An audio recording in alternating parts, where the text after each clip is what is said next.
Nama saya Budi Wahyono. Di sini saya akan sedikit berbagi tentang tutorial bagaimana melakukan analisis IPA.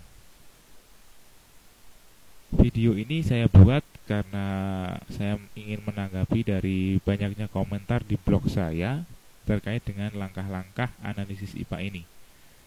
Oke.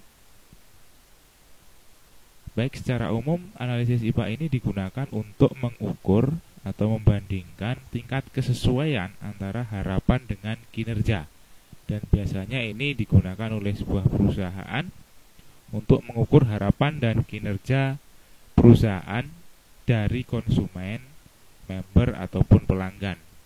Oke, di sini saya ambil contoh sebuah judul skripsi tentang analisis kepuasan member atas relationship marketing pada bisnis multilevel marketing Rudy Corporation tahun 2016. Saya asumsikan Anda sudah tahu bentuk instrumennya seperti apa. Jadi bentuk instrumen untuk analisis IPA ini ada dua isian, dua kolom, yaitu harapan dengan kinerja. Dan masing-masing ini mempunyai skor. Di sini saya menggunakan skala Likert 4 skala, sangat tidak setuju, tidak setuju, setuju, dan sangat setuju. Jadi nanti responden akan mengisi di kolom harapan dan juga kinerja. Baik, saya asumsikan Anda sudah paham tentang ini dan langsung kita menuju ke tabulasi datanya. Jadi dari instrumen yang sudah terkumpul, misalkan ada 100 responden. Di sini ada 22 pertanyaan, ya. Anda tabulasikan di Microsoft Excel. Ada sheet kinerja dan ada sheet harapan. Anda input atau masukkan data yang Anda peroleh dari responden dalam Microsoft Excel seperti ini. 4 ini untuk sangat setuju dan seterusnya, seperti input data pada umumnya. Kemudian apabila sudah sampai pada 100 responden, Anda jumlahkan. Jadi jumlah tiap item Anda sum atau auto sum, kemudian ditarik ke kanan. Dan jumlah untuk baris ini pun Anda jumlahkan. Jadi di sum lagi. Sedangkan di bawahnya Anda buat rata-ratanya atau average-nya sampai pada item nomor 22 dan juga dibuat rata-ratanya di samping kanan. Seperti ini. Hal ini dilakukan pula untuk harapannya, tingkat harapannya. Ya, jadi harapannya dilakukan juga jumlah dan rata-ratanya. Oke. Langkah selanjutnya adalah kita membuat tingkat kesesuaian tiap item antara kinerja dengan harapan dan juga nanti tingkat kesesuaian totalnya berdasarkan rumus yang sudah saya tampilkan di blog. Langsung saja, ini misalkan saya perbesar dulu kinerja untuk item 1 dan harapan untuk item 1. Jadi secara detailnya Anda nanti harus menghitung jumlah jawaban responden untuk item nomor 1 ini yang sangat tidak setuju berapa, tidak setujunya berapa, setuju dan sangat setujunya berapa, baik untuk kinerja dan harapan. Jadi nanti skor ini akan dikalikan dengan jawaban ini, dikalikan dengan skor tiap pilihan jawabannya. Jadi untuk tidak setuju itu skornya 2, sangat tidak setuju 1, ya kan? Setuju 3, sangat setuju 4. Jadi kalau ini jawabannya ada 2 yang menjawab tidak setuju, berarti 2 dikalikan 2, 34-nya dikalikan dengan 3, 64 dikalikan dengan 4, kemudian dijumlahkan. Diperoleh skor kinerja X1, XI dan juga YI. Kita peroleh 388. Ini secara detailnya. Tapi secara mudahnya Anda tinggal melihat di kolom harapan, di sheet harapan, untuk item nomor 1 jumlahnya 388, sedangkan di sheet kinerja 362. Kita lihat, kita bandingkan. Harapannya 388, kinerjanya 362. Sama kan? Jadi kalau Anda tidak ingin ribet seperti ini, Anda cukup melihat di Excel-nya. Kemudian langkah selanjutnya adalah membandingkan dengan rumus ini ya, tingkat kesesuaian item nomor 1 XI dibagi YI dikali 100%. Ya, 362 dibagi 388 dikali 100% diperoleh angka 93,30%. Secara umum angka ini belum mencapai 100% kan? Berarti interpretasinya adalah bahwa untuk item nomor 1 ini tingkat harapan konsumen atau member dalam hal ini itu lebih tinggi daripada kinerja perusahaan. Jadi perusahaan masih harus meningkatkan lagi kinerjanya untuk item nomor 1. Langkah ini Anda ulangi sampai pada item nomor 22. Langkahnya sama, tinggal diulang saja.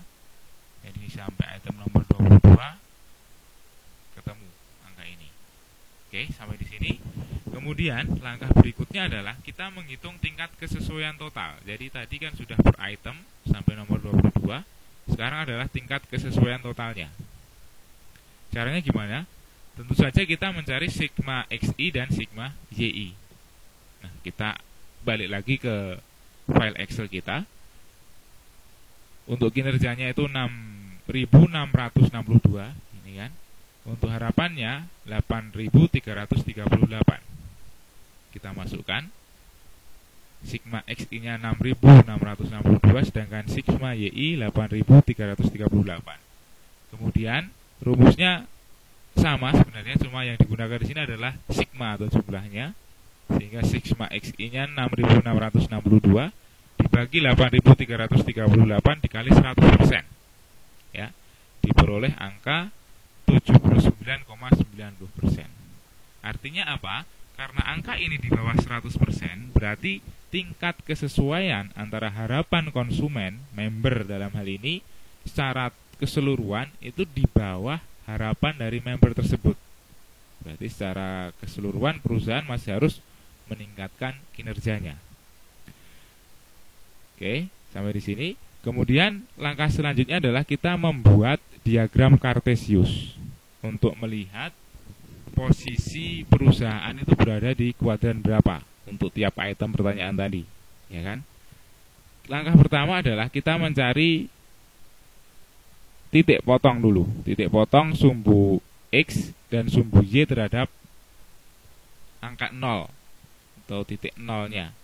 Jadi kita membuat batas untuk 4 kuadran tadi, ya.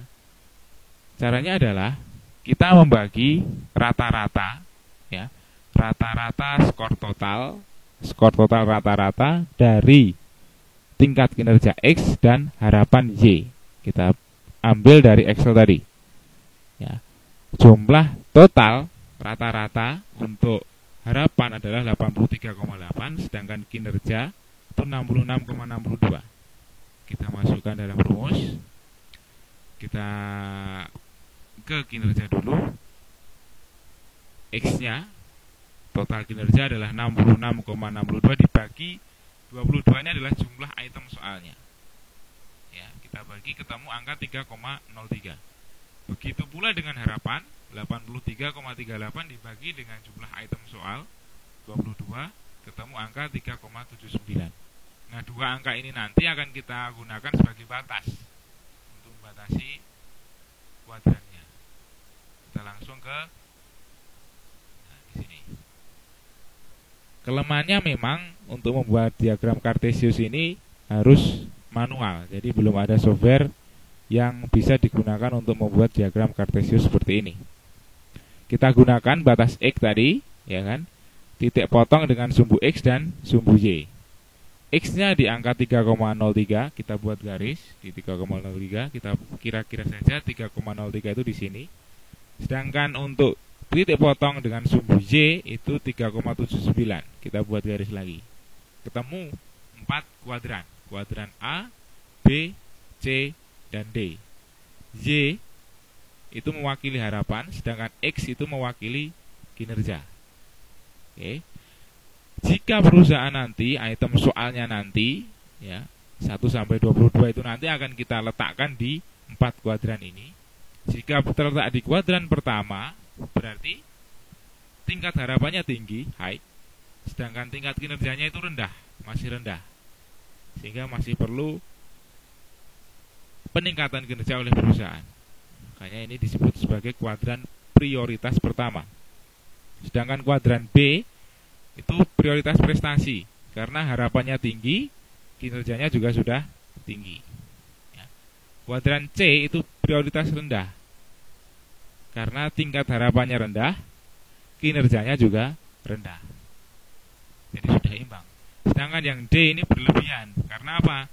Tingkat harapannya itu rendah, tapi kinerjanya justru tinggi. Jadi ini nanti bisa dikurangi, dialihkan ke yang prioritas pertama. Nah, caranya untuk menempatkan tiap item di kuadran ini bagaimana? Kita melihat ke Excel-nya lagi. Kita mulai dari kinerja. Kita lihat rata-ratanya ini ya. Kinerja untuk item 1 itu 3,62, sedangkan harapannya 3,88. 3,62 untuk kinerja, 3,88 untuk harapan. Kinerja itu di sini berarti 362 itu kira-kira ya di atas ini berarti kan. Di kanannya 3,03.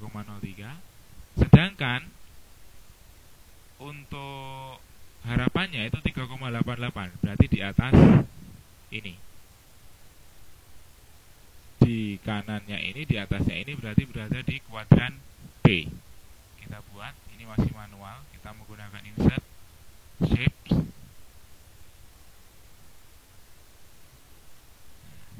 Terserah mau diberi warna apa. Saya buat agak besar biar lebih mudah. Misalkan saya pilih warna hitam. Outline-nya juga hitam. Oke. 3,62. Saya lihat lagi 3,62 dengan 3,88. 3,62 itu kira-kira ya di sini ya. 3,88-nya agak di atas 3,79. Nah, kira-kira di sini. Ini untuk item nomor 1. Untuk lebih memudahkan, kita beri tanda lagi. Kita masuk ke shape. Buat kotaknya. Kita beri angka 1.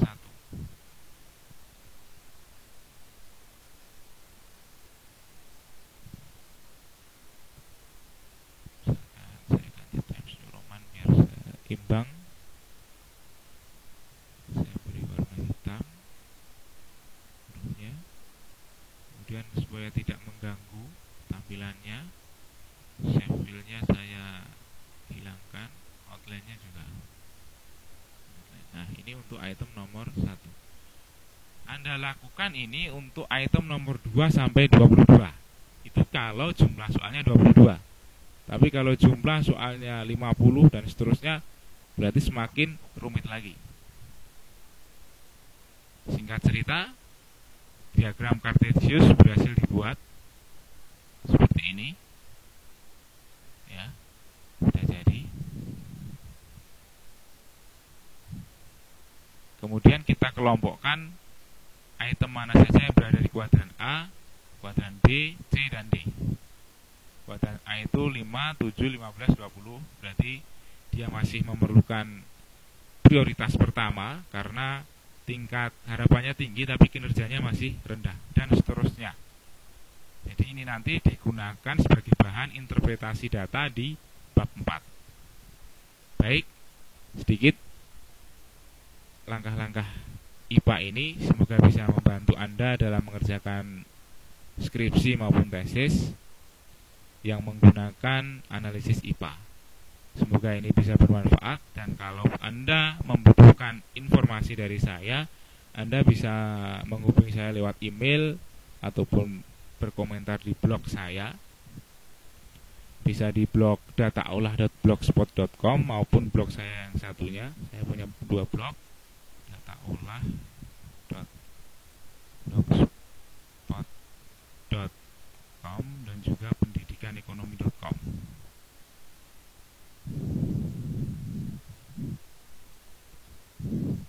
Oke, ini silahkan mengunjungi 2 blog ini kalau Anda ingin berinteraksi dengan saya, ataupun via email di iromaruto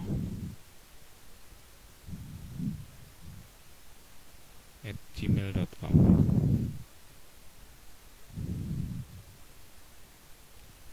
Baik, sekian dari saya. Semoga bermanfaat. Wassalamualaikum warahmatullahi wabarakatuh.